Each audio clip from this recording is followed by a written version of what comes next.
And then the competition itself is always super interesting. You tend to see new trends emerge each year, new ideas. Now, I was lucky enough to be commentating on some of the performances. There's a lot of performances at World Brewster Championship, one champion per country. I think there was over 60 champions there that year, and it takes place over roughly 4 days. You go through from a first round to a semi-finals and the final. And although there's lots of interesting stuff happening at the show, what stood out to me the most that year, it was the word cinnamon. There was a competitor from Switzerland, and I think this was the first round I was keeping an eye on the competition, and it really stood out to me. He presented the judges with his coffee and said, "Judges, you're going to have an aroma of cinnamon. It's going to taste of cinnamon, and you're going to have an aftertaste of cinnamon." Okay, so this was strange in many different ways. I won't go into a long diatribe about what I don't like about flavour notes being one of the key metrics for scoring a coffee competition, because they're the most subjective. It was odd to hear someone use one flavour note so consistently, but also cinnamon. I mean, I haven't tasted, at this time I've been in coffee 10 years, when that competition happened, and I hadn't tasted heavily cinnamon-like coffees. And if I had tasted a coffee that you could use a word like cinnamon to describe, I'd often thought, oh, it's not strong enough. A judge will push back on that, and a judge will say, it wasn't really strong enough of cinnamon. I think it was more warmed spice, or etc., etc. And he scored extremely well. I think it was the highest scoring routine in the first round. So I'm like, well, it must taste of cinnamon. Now I'm interested. And at the time, I was talking to other judges, competitors, etc., anyone who would listen, about how interesting that was to me that a singular flavour note scored so well. Because it should be that if you're not describing the coffee fully, you score less points. So it really must just taste of cinnamon. And so I wanted to taste that coffee. And I think it was about, not that much longer, about a year later, because this is what happens with barista competitions. It creates those trends. So somebody showcases a new type of coffee plant, or a processing, or a technique, or a technology at those competitions, and then it sort of goes around the coffee community, which is great. Sometimes those trends are brilliant, sometimes not so brilliant, but that's all part and parcel of innovating and moving things forward. So it was about a year later, Beth, the head roaster at Colonna, presented me with a coffee that tasted of cinnamon. And when I say it tasted of cinnamon, I mean, wow, like a hot cross bun covered in cinnamon. Like the predominant flavour note was cinnamon. I'd never had anything like it. And it was presented to me that this came from the anaerobic processing. I've got lots of questions about processing and exactly where flavour in coffee does and doesn't come from, which is what makes this so fascinating. But I was suspicious of how much it tasted like cinnamon. I sort of sat there looking at the bowl, the cupping bowl, thinking, is that really just a natural flavour that comes from that variety processed in that way? And I picked up the phone and I spoke to different importers and green traders. It turns out that they were contentious, and that in certain cases there'd actually been investigations into these coffees because the flavour note's so strong. The natural question people had, well, has this flavour been added? Is this real? Is this fake? The thing is, to me, even if it is fake, it's really interesting that it gets through into the cup of coffee.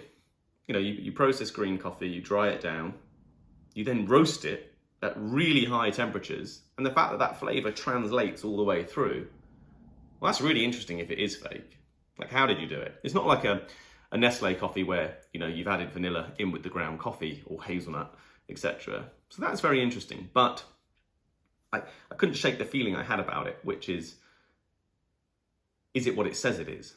Now, recently, we've been sent other coffees that taste like this. And on the information sheets from the producers, it says quite openly, we have added cinnamon to the fermentation tanks. And the flavour's the same.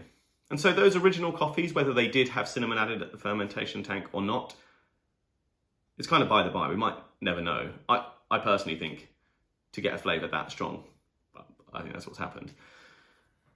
But so now we've got coffee arriving at the roastery, and now we know the cinnamon's been added. We know it's not an interesting combination of the yeast or the microbes or the soil or the plant. It really is just added cinnamon.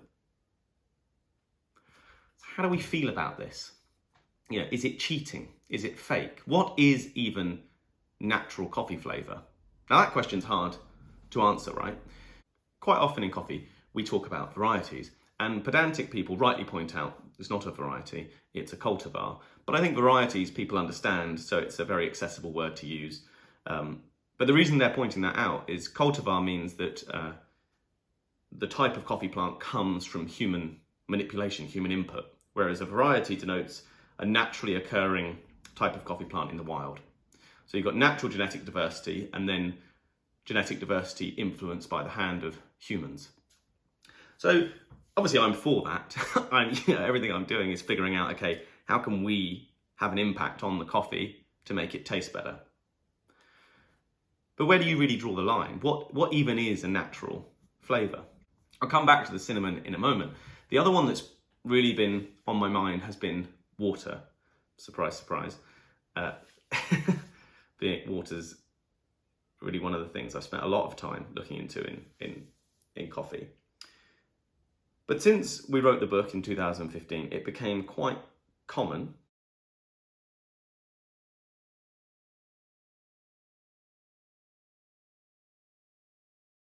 The problem is you can't just put calcium in. You have to dissolve another compound which has allowed the calcium to form a mineral salt. When you're adding that mineral, you're adding the other compound, and that compound, more often than not, has a flavour too.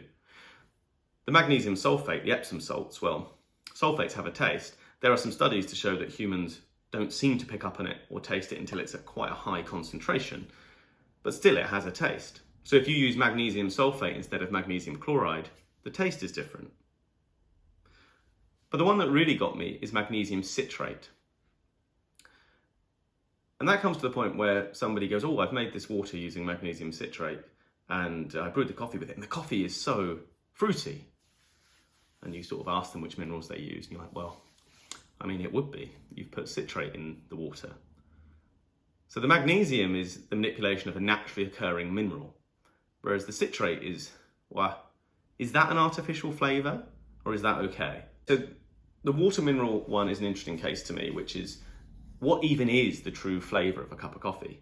James Hoffmann said this to me when I started looking at water.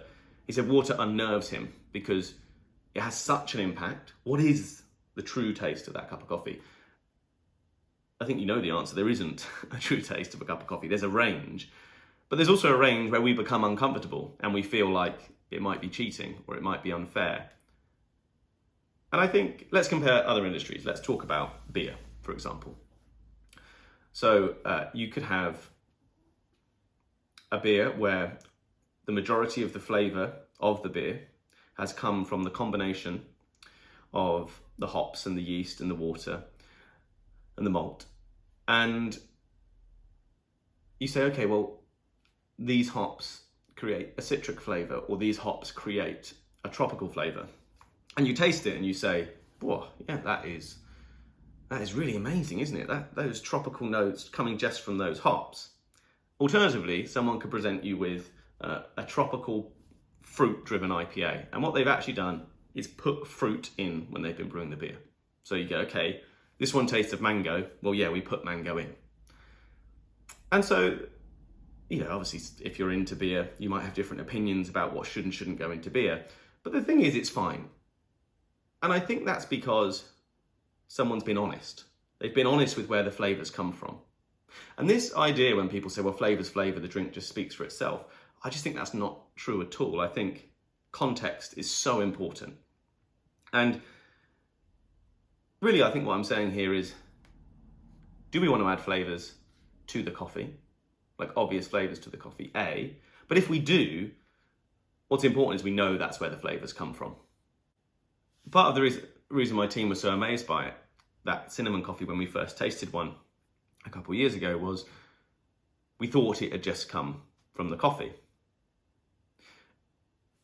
And now we've found out that the flavours added, which I've been in the corner saying I felt was likely all along, it's still interesting. It's not the same as adding cinnamon or vanilla to ground coffee or into a pod, like I said before, it's interesting that you add something at the fermentation tank level, and that makes it all the way through the roasting process and into the cup. One aside here about why it's also important to be honest about what's in, what made the flavour of a coffee is allergies. Yeah, you've got to be careful there. But it's interesting that it came all the way through, and I'm still not convinced I or anyone understands exactly how coffee develops its flavour through that process, especially through experimental processing. I think there's a lot to learn about exactly how you can influence the flavour of coffee through processing and what that means. I mean, I'm going to do separate episodes about processing. I know some people say that natural processes or really strong anaerobic processes take away from the natural flavour of the coffee. And for me, if it tastes unique, if only that coffee processed in that way tastes that way, then that's 100% valid in my eyes. Of course, I want it to be good. I remember when I got into coffee and I was talking to a green expert called Jose, and he said he didn't like natural processed coffee. And his example was not that he didn't like the flavour, not that he, thought it made the milk taste like it had gone off or tasted like a pigsty. Just a quick disclaimer, I actually really like natural coffees. I just like cleaner natural coffees. Again, another episode. But he said the reason that he didn't like the natural processes was because if he went to Colombia and he went to a growing region and visited different producers on the same mountain, or the same couple of mountains, producing either the same varieties or different varieties, if they were washed coffees, he could taste the difference between each one. He could taste the identity of that farm. But if he had lots from the same farms where they were naturally processed, he couldn't pick up on it. So his argument was it masks the terroir, or the origin, or the flavour of the coffee. It's a really interesting point. Another example of humans manipulating flavour, there was a talk a few years ago, a RICO talk, about changing the flavour of the coffee once it's harvested. So using bacteria positively to take away defects. And inherently with people that felt unnatural and they didn't like it. But it's really interesting, right? You would, it's just another process, surely. If you're willing to do washed versus anaerobic versus, why does it have to stop once the green coffee's been dried or harvested? Why couldn't you add something afterwards? And I guess these are the questions, right, that we are toying with from a flavour point of view. What are we comfortable with? I mean, really, we're just trying to make coffee taste great. But if we could artificially make all coffee taste the same, well, that doesn't excite us. What also excites us is where this flavour comes from. I think we often quite like a bit of the unpredictability. We definitely like the complexity. That's why we're drawn to coffee like wine. We don't want all coffee to taste the same. And rarity, let's get into rarity and talk about that. Suddenly lots of people are making cinnamon coffees. Well, they're not as rare. They've lost that interest. And you can't deny that. You can't deny that the trends that move through any flavour field, could be wine, could be coffee, are going to be about rarity. And when that becomes widespread, that loses some value. But this episode isn't really about that. It's about saying, is cinnamon cheating? And I guess my answer is, if you're saying that you achieved that flavour without adding cinnamon, then yes, you're cheating. It's like the rules of a game. You say, here's the rules, and clearly it's implicit in the way we buy and trade coffee that we don't think the flavour's added. So it's like playing a game and cheating the rules. But we can easily change the rules by changing the conversation. And so then it becomes about an opt-in or an opt-out. So for my team, it becomes, okay, we know the cinnamon's been added. How do we feel about that? Do we want to buy that coffee? Do we want to sell that coffee? So I don't know. What do you think? Do you like the idea of adding cinnamon, fruits to fermentation tanks and tweak and manipulating the flavour in that way? Or would you rather it was just a process that used the cherry, some kind of process that either uses water, lack of water, and a manipulation of temperature.